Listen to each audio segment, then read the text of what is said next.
ఒక ఆ దేవేంద్రుడి వాహనమైనటువంటి ఐరావతం ఇక్కడ దిగుతూ తిరుపతి వెంకటేశ్వర స్వామిని చూడాలనే ఆకాంక్షతోని ఆ ఐరావతం కిందకి దిగింది.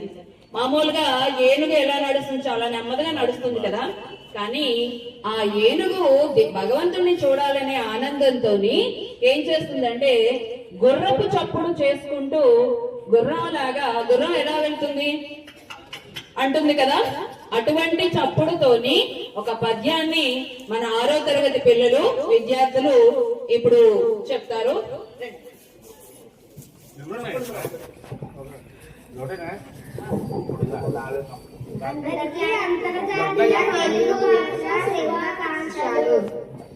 మొక్కుడు మొక్కుడు మొక్కుడు మొక్కుడు మొక్కుడు మన మూలికే మొక్కలు మిమ్మల్ని మూపుడు నక్కున బొమ్మను చిక్కిరి